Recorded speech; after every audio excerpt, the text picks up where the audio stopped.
Hello everyone, welcome back to this new video. साथियों, आप सभी का स्वागत है फिर से नए वीडियो में। यूपीएससी प्रीलिम्स रिवीजन की क्लास है और उत्तर प्रदेश विशेष जो हम लोग कर रहे हैं तो उसका एक नेक्स्ट क्लास है। आज का क्लास मोस्ट इंपॉर्टेंट है, मैं पहले ही बता दे रहा हूँ, क्योंकि यहाँ से परीक्षा में आपको प्रश्न देखने को मिलते हैं। इसमें देखेंगे टॉपिक कवर करेंगे आज हम लोग वन्य जीव संरक्षण, पक्षी विहार, वन योजनाएँ, यानी उत्तर प्रदेश से रिलेटेड 3 जो चैप्टर्स हैं, पॉइंट्स कर लीजिए इस तरीके से। आज कंप्लीट यहाँ पर हम लोग इसको करेंगे और इसके साथ साथ बता दें कि ये जो पॉइंट है यहाँ से परीक्षा में आपके यूपीपीसीएस ओ आर एक प्रश्न तो पक्का है।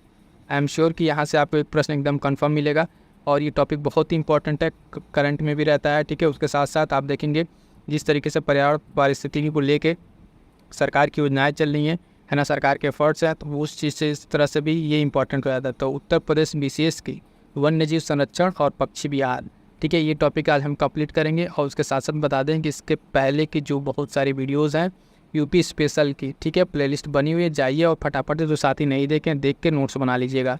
ठीक है, और पीडीएफ्स के लिए आप क्या कीजिए, टेलीग्राम ज्वाइन कर लीजिएगा, क्योंकि ये इतनी इंपॉर्टेंट है यूपी स्पेशल। इतना अगर कर लेते सारी वीडियो से तो आपको एक भी प्रश्न यहाँ से नहीं छूटेगा। ठीक है, चलिए सेशन आज के स्टार्ट करते हैं और देखते हैं। पहले इंपॉर्टेंट पॉइंट्स को देखेंगे और उसके बाद से लास्ट में कुछ आपको हम यहाँ से जो PYQ प्रश्न पूछे गए हैं इससे, इस टॉपिक से, वो सारे प्रश्न आपको हम करा देंगे। क्लियर है? चलिए स्टार्ट करते हैं आज के अपने सेशन को। सबसे पहला पॉइंट देखेंगे यहाँ पे जो वन से रिलेटेड है। पहला पॉइंट क्या है कि उत्तर प्रदेश में जो सर्वाधिक आप देखेंगे अति सघन वन क्षेत्रफल वाला जिला कौन सा है। उत्तर प्रदेश का आप ऐसे ज़िले की बात कर रहे हैं, इसमें वन क्षेत्रफल सबसे सघन है तो वह लखीमपुर खीरी। याद रखिएगा, लखीमपुर खीरी।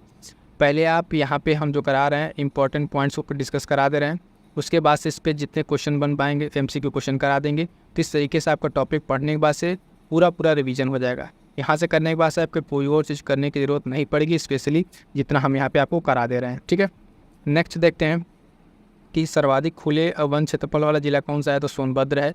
उसके साथ साथ सोनभद्र एक और चीज़ है कि सर्वाधिक वन क्षेत्रफल वाला, क्या, सर्वाधिक वन क्षेत्रफल वाला जिला जो है सोनभद्र है। अब यहाँ पे कंफ्यूज ना होइएगा, एक चीज़ यहाँ पे पहले वाले में अति सघन वन, ठीक है, ये यानी बहुत डेंसली जो पॉपुलेटेड वन वाला क्षेत्र है वो लखीमपुर खीरी है। और वो यहाँ पे देखेंगे वन क्षेत्रफल में सबसे ज़्यादा कहाँ पे है, सोनभद्र में है। कहाँ पे? सोनभद्र ज़िले में है, ये चीज़ याद रखिएगा। और सर्वाधिक वन क्षेत्रफल वाले 4 ज़िले, तो इस तरीके से क्रोनोलॉजिकल ऑर्डर में कई बार पूछ लेता है। तो स्टार्ट हुआ कहाँ से, सोनभद्र, उसके बाद से लखीमपुर खीरी, फिर मिर्ज़ापुर, उसके बाद से पीलीभीत। ये 4 ऐसे ज़िले हैं साथियों। अगर आप देखेंगे यहाँ पे इन 4 ज़िलों को, तो ये 4 ज़िले आपके ऐसे इंपॉर्टेंट है जहाँ सबसे ज़्यादा वन पाए जाते हैं। सबसे कम वन क्षेत्र कहाँ पाया जाता है, सबसे कम वन क्षेत्र जो है भदोही में पाया जाता है, लगभग 3 किलोमीटर के आसपास है। तो ये मोस्ट इंपॉर्टेंट है। वन क्षेत्रफल से जब आता है तो सबसे कम और सबसे ज़्यादा, ये 2 पॉइंट हमें याद रखना है। ठीक, और क्षेत्रफल के बारे में बात करें उस हिसाब से अगर 4 ज़िलों की बात करें तो भदोही, संत कबीरनगर, मऊ, वो मैनपुरी है। यानी 4 पॉइंट हमें याद रखना है यहाँ पे। क्या क्या कि सबसे ज़्यादा वन क्षेत्रफल वाला जिला, फिर से एक बार सुनिए, सबसे ज़्यादा वन क्षेत्रफल वाला जिला सोनभद्र, सबसे कम वन क्षेत्रफल वाला जिला आप देखेंगे भदोही, और इनके 4 ज़िले हैं जो क्रम में है वो आपको ऊपर हमने यहाँ पे बता दिए हैं। उसके बाद से प्रतिशत की अगर हम बात करेंगे साथियों, क्या बात करेंगे, प्रतिशत की। सर्वाधिक वन प्रतिशत वाला जिला अगर प्रतिशत के मामले में देखें तो भी सोनभद्र आ गया, लगभग 37% इसके पास के आसपास इसके पास वन क्षेत्रफल है। ठीक है, तो सर्वाधिक 1% वाला जिला। और इसी तरीके से फिर 4 क्रम में देखेंगे तो सोनभद्र, चंदौली, मिर्ज़ापुर, वो पीलीभीत आ जाएंगे। फिर सबसे कम प्रतिशत वाला फिर से भदोही हो जाएगा। कई बार ऐसा होता है कि क्षेत्रफल ज़्यादा होता है, ठीक है, किसी और ज़िले का, और परसेंटेज में किसी और ज़िले का, लेकिन यहाँ पे दोनों चीज़ सेम है। ठीक है, परसेंटेज वाले में सोनभद्र आगे है और वैसे भी सोनभद्र आगे, और कम वाले में भदोही आपका यहाँ पे मिल जाएगा। सामान्यतः राज्य में किस तरीके के वन पाए जाते हैं, तो उष्णकटिबंधीय वन पाए जाते हैं।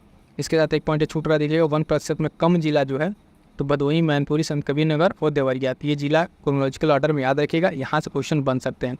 बट मेन हमें जो मेन पॉइंट क्या याद रखने हैं, समानता यहाँ पे किस तरह की पाई जाती है वन, तो आप देखेंगे कि उष्णकटिबंधीय वन है। एक एक पॉइंट बता रहे हैं, ध्यान से सुनते चलेंगे, सब नोट करते चलेंगे, तो आपका यूपी स्पेशल का एक भी क्वेश्चन गलत नहीं होगा। इतना ही से करके, इतने सारे नोट्स पढ़ के मेरा खुद का भी क्लियर होता रहा है। ठीक है, तो ये मैं अपने अनुभव से बता रहा हूँ, ऐसे नहीं बता रहा हूँ कि इतना ही पढ़िए जहाँ से सेलेक्टिव है प्रश्न आए। बहुत कम दिन बचे हैं तो इसलिए मैं कह रहा हूँ इसी तरीके से पढ़िए, वो टॉपिक पढ़िए जहाँ से आपको प्रश्न मिल जाए। पूरा पढ़ने से इस समय बहुत ज़्यादा समय नहीं रह गया है। ठीक, तो मैं बता रहा था आपको कि सामान्यतः राज्य में कैसा उष्णकटिबंधीय पाए जाते हैं, और सबसे सर्वाधिक 1% और कम 1% में सोनभद्र और भदोही हो गया। ठीक है, 2 नाम याद रखेंगे, अभी MCQ में क्वेश्चन आपको देखने को मिलेगा। वन उत्पाद में यानी वन से जो उत्पाद बनाए जा रहे हैं, वन से कौन कौन से उत्पाद बनते हैं, वो बहुत इंपॉर्टेंट, इसको मोस्ट इंपॉर्टेंट लगाइए। यहाँ से क्वेश्चन आपको देखने को मिल जाते हैं। ये क्या कह रहा है कि कत्था बनाया जाता है। कत्था कैसे बनाया जाता है, तो देखिए कत्था जो होता है ना, खैर वृक्ष से, किससे, खैर वृक्ष से बनाया जाता है। बीड़िया बनाई जाती है, जो होता है ना बीड़ी लोग पीते हैं, पहलवान बीड़ी, नाम सुना होगा आपने, ठीक है। तो तेंदू के पत्ते से बनता है। किससे बनता है, तेंदू के पत्ते से बनता है। माचिस की तीली और डिब्बी बनाई जाती है। कैसे बनाई जाती है माचिस की तीली और डिब्बी, तो सेमल, अर्जुन व बुरेल के वृक्ष से। ये वृक्ष का नाम याद रखेंगे, सेमल, अर्जुन और बुरेल का वृक्ष, यहाँ से माचिस की तीली और डिब्बी बनाई जाती है, ठीक है, जो उसको उसमें यूज होती है। उसके बाद से अगला पॉइंट है हमारे पास कि पत्तल व दोने बनाए जाते हैं। पत्तल आप देखें, पत्तल और दोने किससे बनाए जाते हैं, साखू और महुए के पत्ते से। किससे, साखू और महुए के पत्ते से बनाए जाते हैं। वन उत्पाद लाख बनाए जाते हैं, ठीक। चूड़ियाँ, खिलौने, ठीक है, ये सब पॉइंट याद रखिएगा। तो ये ऊपर के जो 3-4 पॉइंट है बहुत ही इंपॉर्टेंट है, क्योंकि यहाँ से प्रश्न आपको देखने को मिल जाएंगे।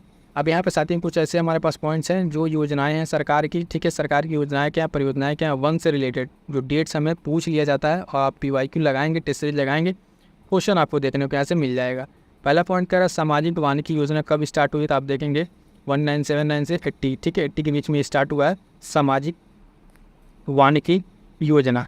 राज्य में चलाए गए सामाजिक वानिकी योजना के में वो वृक्ष जो भूमि के लिए घातक साबित हुआ, आतंकवादी सिद्ध हुआ, तो ये यूकलिप्टिस, इसको लाया गया था एक पॉजिटिव एस्पेक्ट्स के लिए, लेकिन ये पारिस्थितिकी तंत्र के लिए क्या हुआ, सीधे सीधे आतंकवादी बन गया। मतलब ये पर्यावरण को बहुत नुकसान पहुंचाने लगा। तो ये वृक्ष का नाम क्या है, यूकलिप्टिस है। अगला पॉइंट है कि उत्तर प्रदेश वानिकी परियोजना मार्च 1998 से स्टार्ट होती है। कब से, मार्च 1998 से स्टार्ट होती है। मोस्ट इंपॉर्टेंट लगा लीजिएगा, डेट वाले प्रश्न में ये पूछा जाएगा, मैच करने के लिए भी आपसे पूछा जा सकता है, ठीक है। अगला पॉइंट है हमारे पास कि वर्ष 2010 में चलाई जा रही सहभागी वन प्रबंधन योजना के तहत जो पहला ग्राम वन है वो कौन सा है, तबेहल अत्ती सोनभद्र का, ठीक है, ये नाम याद रखिएगा। अगला 2 ये मोस्ट इंपॉर्टेंट है, इसको एकदम लगा लीजिए। ये 3 डेट यहाँ पे बहुत इंपॉर्टेंट हमने आपको बता दिया, 2 ये और एक ही उत्तर प्रदेश वानिकी वाला, सामाजिक वानिकी, ठीक है, 79-80, और ये मार्च 1998। हरित पट्टी विकास योजना 2012-13 में स्टार्ट हो रहा है, और ऑपरेशन ग्रीन मोस्ट इंपॉर्टेंट 2001 में। यहाँ से प्रश्न आपको सीधे सीधे क्या कर देगा, 4 ऑप्शन देगा, इसे 4 ऑप्शन बना दिया ये, और इसको क्या कर दिया, रीअरेंज कर दिया, यानी आपको मैच कराइए। तो इसका ऐसे ऐसे करके मैच कराते रहिए। डेट आपको यहाँ पे याद रखना है, इसमें कोई समझने वाली चीज़ नहीं, आपको रट के याद कीजिए, जैसे भी याद करते हैं याद कीजिए, क्योंकि ये चीज़ें बिना याद किए आपको नहीं हो पाएंगे। डेट है तो आपको याद करना पड़ता है, कुछ सिलेक्टेड डेट है जो आपको याद करना पड़ता है, चाहे मेंस के लिए हो चाहे प्रीलिम्स के लिए हो, ठीक है। तो आई होप कि ये 4 पॉइंट्स आपको क्लियर हो गए होंगे। आइए नेक्स्ट देखते हैं। अब देखिए यहाँ से वन्य जीव संरक्षण, क्या वन्य जीव संरक्षण के बारे में आगे हम लोग बात करने, कौन कौन से वन्य जीव संरक्षण है, यहाँ पे क्या क्या पॉइंट्स बन सकते हैं, सारे पॉइंट्स इसमें आपको एकदम कंक्रीट तौर पे यहाँ पे मिल जाएंगे। देश में सर्वप्रथम वन्य जीव परिरक्षण संगठन की स्थापना 1956 में की जाती है उत्तर प्रदेश में, ठीक है। देश की बात हो रही है यहाँ पे, देखिएगा देश में सर्वप्रथम वन्य जीव परिरक्षण जो है संगठन कहाँ हुआ, अपने उत्तर प्रदेश में, तो 1956 ईस्वी में अपने उत्तर प्रदेश में होता है। उसके बाद से वन्य जीव प्रशिक्षण केंद्र कहाँ पर है, तो लखनऊ में है, जो भी निर्माणाधीन है। वन्य जीव सुरक्षा सप्ताह मनाया जाता है 1 से 8 अक्टूबर प्रतिवर्ष से मनाया जाता है। सप्ताह आजकल ट्रेंड में डेट न पूछ के वीक पूछा जाता है, जैसे पोषण सप्ताह पूछ लिया है ना, वानिकी सप्ताह पूछ लिया, वन्य जीव सप्ताह पूछ लिया, तो एक सप्ताह इसको रखा गया सेलिब्रेट करने के लिए। तो वन्य जीव सप्ताह सुरक्षा वाला मनाया जाता है 1 से 8 अक्टूबर। प्रदेश में कुल प्राणी उद्यान चिड़ियाघर कितने हैं, तो 2 संचालित हैं, एक अपना बन रहा था गोरखपुर में, लगभग भी कंप्लीट होकर स्टार्ट हो गया है।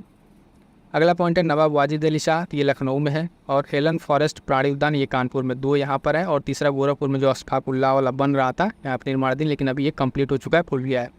तो उत्तर प्रदेश में कुल कितने प्राणी उद्यान हो गए, चिड़ियाघर हो गए, टोटल 3 हो गए, गोरखपुर, कानपुर और लखनऊ, ठीक है। अगला देखिएगा इंपॉर्टेंट पॉइंट है, ध्यान दीजिएगा इसको, बहुत ही बेहतरीन पॉइंट है कि कह रहे हैं लखनऊ को कानपुर प्राणी उद्यानों में स्थापित किया गया है। तो तितली पार्क कहाँ पे, तितली पार्क, सिंपल सा क्वेश्चन पूछेगा कि तितली पार्क जो है किस प्राणी उद्यान में स्थापित किया गया, ऑप्शन आपको दे देगा, लखनऊ, कानपुर रहेगा, उसमें कोई एक दे देगा, बाकी 3 अदर जिलों के नाम आपको दे दिए जाएंगे। आई होप कि ये आपको समझ में आ रहा होगा। भारत का प्रथम रात्रि वन्य जीव अभ्यारण्य नाइट सफारी पार्क कहाँ है, ग्रेटर नोएडा में। कहाँ पे साथियों, ग्रेटर नोएडा में, ठीक है, ग्रेटर नोएडा में स्टार्ट होगा भारत का प्रथम रात्रि वन्य जीव park night safari, greater Noida. Lion safari कहाँ है, तो राष्ट्रीय चंबल अभ्यारण्य इटावा में है। उसके बाद से एलिफेंट सफारी, तो भी चंबल वाले में है, अभ्यारण्य इटावा वाले में, यानी लायन सफारी, एलिफेंट सफारी कहाँ पर सब है, सब इटावा में है, ठीक है, कहाँ पे, इटावा में। फिर देखेंगे लकड़बग्गा, भालू, हिरन सफारी, ये भी कहाँ है, इटावा में है। हाथियों के पुनर्वास हेतु रेस्क्यू सेंटर कहाँ बनाया गया? तो चंबल अभ्यारण्य क्षेत्र में बनाया गया, ये भी इटावा वाले रीजन में हो। तो मोस्ट ऑफ द चीज़ें यहाँ पे देखेंगे क्या है, जितने सफारी हैं वो कहाँ बन रहे हैं, सारे के सारे इटावा में है, ठीक है। ये अखिलेश यादव जब उस समय उनकी सरकार थी तो उस टाइम की सारी चीज़ें ला के वहाँ पर स्टार्ट कर दी गई थी। अब देखिएगा, उत्तर प्रदेश, मध्य प्रदेश और राजस्थान में विस्तृत है, तो राष्ट्रीय चंबल अभ्यारण्य, ठीक है, चंबल वाला। उसके बाद से देश का सबसे बड़ा घड़ियाल अभ्यारण्य, देश का कह रहा है चंबल नदी घाटी, कौन सी? चंबल नदी घाटी। और देश का पहला डॉल्फिन सूचना केंद्र चंबल नदी क्षेत्र। भालुओं के पुनर्वास है तो ये मथुरा में बना है। और मयूर संरक्षण कहाँ पे? वृंदावन में प्रस्तावित है। तो यहाँ पे जितने इंपॉर्टेंट पॉइंट्स हमने आपको बता दिए, किससे रिलेटेड? वन संरक्षण से रिलेटेड। अब हमारे पास अगला पॉइंट है वन्य जीव विहार। मोस्ट इंपॉर्टेंट टॉपिक वन्य जीव विहार, यहाँ से प्रश्न बनते हैं। और यहाँ पे जो वन्य जीव विहार हैं, आपको बता दें किस तरीके से यहाँ प्रश्न बनते हैं कि सबसे छोटा, या फिर देख मैच करने को पूछ देगा कौन किस ईयर में इस्टेब्लिश हुआ, वो सब सारी चीज़ें आपको देखने को यहाँ पे मिल जाएंगी। क्लियर है? तो देखिएगा, सबसे पहला पॉइंट यहाँ पर कि चंद्रप्रभा वन्य जीव विहार, ठीक है, ये कहाँ पर है? तो चंदौली में। 1957 ईस्वी में इसकी स्थापना होती है और ये उत्तर प्रदेश का पहला है। याद रखिएगा, उत्तर प्रदेश का पहला है चंद्रप्रभा वन्य जीव विहार, ठीक है, चंदौली। चंद्रप्रभा से याद रखिएगा, चंदौली, चंद्रप्रभा, चंदौली, 1957, और ये उत्तर प्रदेश का पहला है। उसके बाद से किशनपुर वन्य जीव विहार, लखीमपुर खीरी में। कहाँ पे? लखीमपुर खीरी में।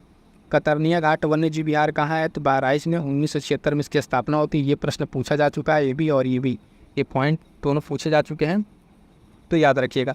कतरनिया घाट वन्य जीव अभ्यारण्य, कतरनिया घाट वन्य जीव अभ्यारण्य साथियों कहाँ है? बहराइच में है। 1976 में इसकी स्थापना होती है। रानीपुर वन्य जीव विहार, रानीपुर वन्य जीव विहार चित्रकूट में, 1977 में चित्रकूट में। और महावीर स्वामी वन्य जीव विहार, ये ललितपुर में। कहाँ पे? ललितपुर में है, ठीक है। अगला पॉइंट है हमारे पास कि ये सारे आप नेक्स्ट है देखेंगे कि चंबल वन्य जीव अभ्यारण्य, ठीक है, ये कहाँ पर है? तो आगरा, इटावा, ये जो कई जिलों में फैला हुआ है वो उतना इंपॉर्टेंट नहीं है, लेकिन जो सिंगल जिलों में है वो आपको ध्यान रखना है। कैमूर वन्य जीव विहार जानने के लिए जान लीजिए, मिर्ज़ापुर सोनभद्र में है। हस्तिनापुर वन्य जीव विहार अगर देखेंगे तो मेरठ, मुजफ्फरनगर उसके बाद से और भी 2-3 ज़िले हैं, वहाँ पे आपको हापुड़, अमरोहा यहाँ पे मिल जाएंगे। ये नहीं ध्यान रखना है, बस ये देखना है हस्तिनापुर हमें याद रखना है, किस लिए? ये सबसे बड़ा है। कौन सा है? ये सबसे बड़ा है, तो हमें याद रखना है हस्तिनापुर का नाम। और ये जो ऊपर हमने बताया अभी सिंगल जो अलग अलग ज़िले में, जो सिर्फ एक ही ज़िले में, चंद्रप्रभा हो गया, किशनपुर, कतरनिया घाट, रानीपुर, है ना, महावीर, ये आपको इतना ध्यान रखना है। ये आपको नाम याद ही रखना है, चाहे जैसे भी करके आप नाम याद रखें, इसको याद रखना है। बाकी सबसे बड़ा में हस्तिनापुर हो जाएगा, तो ये पॉइंट हमें ध्यान रखना है। अगला है कुछ छोटा इंपॉर्टेंट देखेंगे, सुहागी वरवा वन्य जीव अभ्यारण्य, ठीक है, महाराजगंज में। उसके बाद से सुहेलवा वन्य जीव विहार, श्रावस्ती, बलरामपुर, स्टिक कीजिए। कछुआ वन्य जीव विहार, वाराणसी, मोस्ट इंपॉर्टेंट लगा लीजिएगा। ये देखिएगा, थोड़ा सा हट के क्वेश्चन है, ये क्वेश्चन बन सकता है। कछुआ वन्य जीव विहार, ठीक है, कछुआ वन्य जीव विहार वाराणसी में। पीलीभीत वन्य जीव विहार, पीलीभीत। अब देखिएगा यहाँ पे 3 मोस्ट इंपॉर्टेंट है, ठीक है, 3 मोस्ट इंपॉर्टेंट, सबसे छोटा, सबसे बड़ा और प्रथम वाला करके है, जो राज्य के लिए इंपॉर्टेंट है। मोस्ट इंपॉर्टेंट ये बॉक्स वाला बना रहे हैं, एकदम से अच्छे से सुन लीजिए। राज्य का प्रथम वन्य जीव विहार, अभी मैंने आपको बताया चंद्रप्रभा वन्य जीव विहार, चंदौली वाला। सबसे बड़ा वन्य जीव विहार हस्तिनापुर वन्य जीव विहार, जो कई जिलों में फैला हुआ है, जिला को ध्यान रखने की जरूरत नहीं है, बस याद रखिए सबसे बड़ा कौन सा है? हस्तिनापुर। सबसे छोटा वन्य विहार की अगर हम बात करेंगे तो महावीर स्वामी वन्य जीव अभ्यारण्य, ललितपुर। कहाँ पे? ललितपुर, ये ध्यान रखिएगा, महावीर स्वामी वाला ललितपुर, ठीक है। ऊपर अभी हमने इसको किया था ललितपुर वाला, यहाँ पे पॉइंट किया था महावीर स्वामी वाला, तो वही वाला। तो यहाँ पे 3 पॉइंट आपको क्लियर कर दिया, सबसे बड़ा, प्रथम और छोटा वाला। अब आज ये पश्चिम बिहार पे, ठीक है। अगला हमारे पास क्या है? पश्चिम बिहार है। इसके बाद से पश्चिम बिहार कंप्लीट करते ही हम लोग आ जाएंगे कहाँ पे? अपने क्वेश्चन वाले फॉर्म पे, जो क्वेश्चन पूछेगा पश्चिम बिहार। तो देखेंगे चंद्रशेखर आज़ाद नवाबगंज पश्चिम बिहार जो है उन्नाव में, मोस्ट इंपॉर्टेंट लगा लीजिए, कई बार ये पूछा हुआ है, तो इसको ऑप्शन में आपको देता रहता है ये हर बार। चंद्रशेखर आज़ाद, ठीक है। समस्तपुर पश्चिम बिहार, रायबरेली, लाख बहोशी जो है पश्चिम बिहार, कन्नौज, मोस्ट इंपॉर्टेंट लगा लीजिएगा, कन्नौज वाला इंपॉर्टेंट है। सैंडी पश्चिम बिहार, हरदोई, बखीरा पश्चिम बिहार, संत कबीर नगर, यहाँ पे आर्द्रभूमि वाला हाल फिलहाल में बना, ये भी चर्चा में रहा।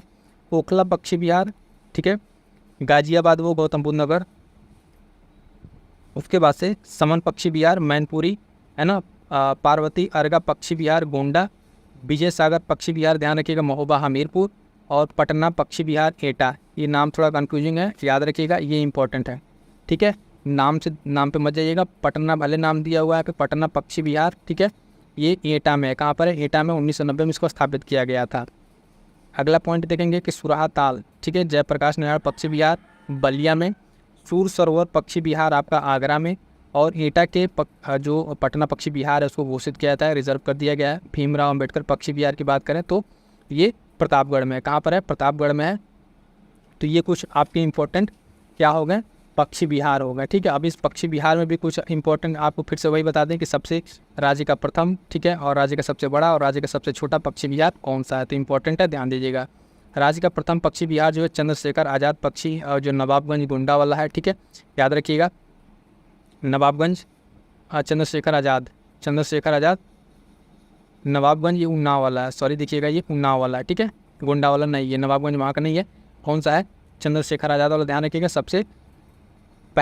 सबसे बड़ा पक्षी विहार लाख बहोसी पक्षी विहार है, और राज्य का सबसे छोटा पक्षी विहार पटना पक्षी विहार। तो दो नाम अभी हमने आपको यहाँ बताया ना, ये नाम देखिएगा। मैंने आपसे शुरू में कहा कि ये लाख बहोसी पक्षी विहार आपका कन्नौज वाला मोस्ट इंपॉर्टेंट लगा लीजिएगा, यह सबसे बड़ा है, और सबसे छोटा अगर हम बात करें तो पटना वाला। कौन सा वाला? पटना पक्षी विहार आप देखेंगे एटा वाला, ठीक है। और पहला कौन सा हो गया आपका? चंद्रशेखर आज़ाद। तो इस तरीके से साथियों हमने जो 3 टॉपिक लिए थे, पक्षी विहार, ठीक है, पक्षी विहार और बाकी वन्य जीव संरक्षण, ये सारे कंप्लीट हो गए। अब आ जाइए क्वेश्चन पे। इससे रिलेटेड कौन कौन से क्वेश्चन पूछे गए हैं फटाफट से देखते चलिए। क्वेश्चन जो अभी हमने पढ़ा उसी से रिलेटेड है, PYQ है, तो इसमें ज़्यादा कोई दिमाग नहीं लगाना, देखते चलना है। सुनते चलिए क्वेश्चन। बखीरा पक्षी विहार स्थित है कहाँ पर? तभी हमने देखा संत कबीर नगर में। कहाँ पे? संत कबीर नगर में बखीरा पक्षी विहार स्थित है। अगला पॉइंट है क्वेश्चन, कारण निम्न वृक्षों में कौन सा पर्यावरणीय संकट उत्पन्न कर रहा है? तो ये अभी यूकलिप्टस जो अभी हमने देखा कि आतंकवादी बन चुका है पर्यावरण के लिए। ये प्रदेश में नवाबगंज पक्षी विहार कहाँ स्थित है? सीधा क्वेश्चन पूछा हुआ है PCS ने, कहाँ स्थित है नवाबगंज पक्षी विहार? तो कहाँ पे? उन्नाव में। कहाँ पे? उन्नाव में स्थित है, ठीक है। अगला क्वेश्चन देखेंगे। देखिए सारा क्वेश्चन अभी हमने यहाँ पे डिस्कस कर लिया, पढ़ा दिया है इसके सारे पॉइंट्स, इसलिए थोड़ा सा जल्दी में आपको बताते चलना है। सिर्फ आंसर देखते चलिए और देखिए क्या क्या यहाँ से पूछा हुआ है। प्रदेश में सर्वप्रथम किस पक्षी विहार की स्थापना की गई थी? तो अभी पक्षी विहार सबसे पहले ने बताया कि नवाबगंज पक्षी विहार, ये पहले नवाबगंज था, अब इसका नाम कर दिया गया चंद्रशेखर आज़ाद पक्षी विहार, ठीक है। पहले इसका नाम नवाबगंज था, अब कर दिया गया चंद्रशेखर आज़ाद के नाम पे। ये पॉइंट याद रखिए, पूछा जा सकता है किसका नाम बदला गया है, तो नवाबगंज पक्षी विहार का नाम बदला गया है। अगला पॉइंट है प्रदेश का सर्वाधिक विस्तृत पक्षी विहार कौन सा है? सर्वाधिक विस्तृत अगर पक्षी विहार कहें तो यानी बड़ा कह लिए तो लाख बहोसी पक्षी विहार, ठीक है, लाख बहोसी पक्षी विहार आपका सबसे इंपॉर्टेंट है, कन्नौज वाला। अगला है देखिए मिलान करने को दिया है, कारण निम्न में से मैच कीजिए। PCS 2003 का क्वेश्चन, इसी तरीके से क्वेश्चन बनते हैं। नवाबगंज पक्षी विहार, पोखला, समसपुर, पार्वती, अरंगा, ठीक है, ये सारे आपको दिए हुए हैं, इसको मैच करना है, मैच करके बताना है कि कौन सा इसमें कहाँ का होगा। तो नवाबगंज आपका कहाँ हो जाएगा? नवाबगंज का आप देखेंगे तो उन्नाव हो जाएगा, ठीक, नवाबगंज उन्नाव हो गया। उसके बाद से ओखला वाला कहाँ हो जाएगा? ओखला आपका गौतम बुद्ध नगर। और समस्तपुर पक्षी विहार, समस्तपुर अगर पक्षी विहार की हम बात करेंगे तो कहाँ हो जाएगा? ये हो जाएगा आपका रायबरेली। और पार्वती अरंगा पक्षी विहार आपका कहाँ हो जाएगा? गोंडा। कहाँ पे? गोंडा। तो ये इंपॉर्टेंट है, इसी तरीके से क्वेश्चन बनते हैं, देख लीजिएगा, तैयार कर लीजिएगा। अगला क्वेश्चन देखेंगे कि कौन सा वृक्ष जो सामाजिक वानिकी में लोकप्रिय था अब इस पारिस्थितिकी आतंकवादी बन गया है? सामाजिक वानिकी वाला डेट आपको बताया था हमने, ठीक है, 179 और 80 के बीच में आया था, और यहाँ पे एक वृक्ष को लाया गया था जो सामाजिक वानिकी में बहुत लोकप्रिय था, बाद में आतंकवादी बन गया। वही यूकलिप्टिस है। कौन सा है? यूकलिप्टिस का पौधा ये है जो पर्यावरण के लिए बहुत ही नुकसानदेह है। प्रदेश का सबसे छोटा वन्यजीव विहार, प्रदेश का सबसे छोटा वन्यजीव विहार कौन सा है? तो महावीर स्वामी वन्यजीव विहार, ललितपुर वाला। कौन सा? ललितपुर वाला है, इंपॉर्टेंट है, ध्यान दीजिएगा, मैं पहले बता दें, क्वेश्चन सारा पूछा हुआ है, तो इस तरीके से आपको ध्यान रखना है। राष्ट्रीय वन नीति के अनुसार जो है कुल भौगोलिक क्षेत्रफल पर कितने पर वन होना चाहिए? तो लगभग 1/3 भाग पर वन होना चाहिए, यानी लगभग 33% भाग पे क्या होना चाहिए? वन विभाग होना चाहिए। अगला प्रश्न देखिएगा, इंपॉर्टेंट है, प्रदेश में सर्वप्रथम किस वन्य जीव विहार की स्थापना की गई थी? 1957 वाला, तो वही चंदौली वाला, चंद्रप्रभा चंदौली। आपसे बताया ना चंद्रप्रभा चंदौली कितना इंपॉर्टेंट है, ध्यान रखिएगा। ऑप्शन नहीं यहाँ पे ज़्यादा हम आपको एक्सक्लूज कर रहे हैं, सारा इंपॉर्टेंट है, बता दिया है, इसलिए फटाफट से कंप्लीट करा देते हैं। राज्य में एक बब्बर शेर सफारी की स्थापना कहाँ किया जा रहा है? तो इटावा में। मैंने बताया जितने सफारी हैं सारे के सारे कहाँ पे स्टार्ट हो रहे हैं? इटावा में स्टार्ट हुए हैं, चाहे हाथी हो, शेर हो, लायन हो, जो भी हो, सब के सब आपका इटावा में। अगला एक प्रश्न है कि स्टेटमेंट वाला, कथन कारण वाला, कि वन नवीनीकरण संसाधन है, ये पर्यावरण की गुणवत्ता को बढ़ाते हैं, ठीक है, ये क्या करते हैं? पर्यावरण की गुणवत्ता को बढ़ाते हैं। तो दिया हुआ है कि इसमें आपको बताना है कि कौन सा दोनों में सही है। ठीक है, स्टेटमेंट सही है, फिर कथन कारण सही है। तो आप देखेंगे स्टेटमेंट भी सही है, इसका क्या है, स्टेटमेंट सही है, कारण भी सही है, लेकिन व्याख्या नहीं कर रहा है। क्या कर रहा है, व्याख्या नहीं कर रहा, तो ऑप्शन बी इसका राइट आंसर हो जाएगा। आइए अगला पॉइंट देखते हैं। क्वेश्चन कर रहा है ऑपरेशन ग्रीन परियोजना। ऑपरेशन ग्रीन परियोजना आपसे हमने बताया कब स्टार्ट हुआ था, 2001 में। स्टार्टिंग में बताया ये परियोजना कि पूछा हुआ क्वेश्चन है, 2001 में स्टार्ट किया गया था। अगला देखेंगे राष्ट्रीय उद्यान दुधवा खीरी लखीमपुर खीरी को बाघ परियोजना में कब सम्मिलित किया गया, तो 1987-88 में इसको सम्मिलित किया गया था। और इस सेशन का आप देखेंगे लास्ट क्वेश्चन कि प्रदेश का सबसे बड़ा वन्यजीव विहार कौन सा है, उनकी विशल मुख्य परीक्षा में पूछा हुआ है। चंद्रप्रभा, किशनपुर, हस्तिनापुर, रानीपुर।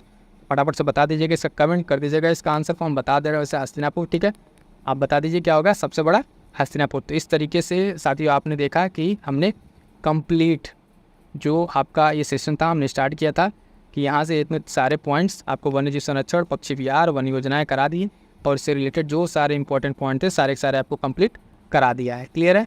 आप यहाँ से चैनल के माध्यम से देखें। सबसे पहले तो यहाँ देखेंगे आपको दृष्टि की टॉप जो टेस्ट सीरीज है वो कराई जा रही है। यहाँ से आप कीजिए, नोट्स बनाइए, इसका रिवीजन कीजिए। उसके बाद आप देखेंगे पर्यावरण को लेके इसी तरीके से हर एक सेगमेंट का आपको मिल जाएगा। ये पर्यावरण है, साइंस का मिल जाएगा, बाकी सबका मिल जाएगा। जहाँ से प्रश्न आ रहे हैं जो हमने टॉपिक बताया वो सारा टॉपिक्स आपको करा रखा है। एक बार आप चैनल को विजिट कीजिए, जाइए देखिए, वहाँ पर आपको दिख जाएगा। अभी यहाँ देखिए साइंस का पूरा PYQ का एनालिसिस करा रखा है। ठीक है, ये सब चीज़ें आपको हेल्प करेंगी आपके प्रीलिम्स के मार्क्स में। उत्तर प्रदेश विशेष की बात की जाए तो उत्तर प्रदेश स्पेशल कंप्लीट आपको देख रहे हैं, चैप्टर वाइज आपको यहाँ पे कंप्लीट कराया जा रहा है। तो ऐसा नहीं है कि सिर्फ यहाँ पे आपको चीज़ें ऐसे कर लीजिए वैसे कर लीजिए ये बताई जाती हैं, बिल्कुल नहीं। यहाँ पे आपको उतना ही चीज़ बताए थे जो प्रैक्टिकली पॉसिबल है और हमने आपके लिए यहाँ पे इतना किया है। तो ये इसलिए है कि ये आपको हेल्प करे कहीं ना कहीं। आप एक बार चैनल जाइए, ऐसे विजिट कीजिए, प्लेलिस्ट में देखिए PCS की टेस्ट सीरीज, RO में टेस्ट सीरीज, ये दोनों टेस्ट सीरीज मैं तो कहूँगा इस दोनों को देखिए। ये टेस्ट सीरीज लगभग एक ही है। ठीक, करंट अफेयर के लिए पूरा मंथली करंट अफेयर आपको यहाँ मिल रहा है। यहाँ से मैं कह रहा हूँ करंट अफेयर का आपको मैक्सिमम क्वेश्चन मिल जाएंगे। इसके अलावा आपको कुछ पढ़ने की जरूरत नहीं पड़ेगी। मंथली सारा करंट अफेयर है, इसको पढ़िए और हैंड रिटन नोट्स आप PDF है टेलीग्राम से प्राप्त कर लीजिएगा। ठीक है, उसके साथ एक सबसे मोस्ट इंपॉर्टेंट ये बूस्टर सीरीज जो मैं बार बार कह रहा हूँ, इसको आप कीजिए और इसका नोट्स या तो प्रिंट ले लीजिए या कुछ भी कीजिए, बट इसको कीजिए, यहाँ से आपको क्वेश्चन मिलेंगे। तो इतना सब अगर आप कर लेते हैं तो आपका प्रीलिम्स नहीं रुकने वाला है। ठीक है, इन्हीं सब शुभकामनाओं के साथ मिलते हैं किस नेक्स्ट वीडियो में। और आपको ये सेशन कैसा लगा, कोई आपका डाउट्स है या फिर अदर कोई चीज़ है, कमेंट कर दीजिएगा। मिलते हैं किस नेक्स्ट वीडियो में, तब तक के लिए थैंक यू सो मच।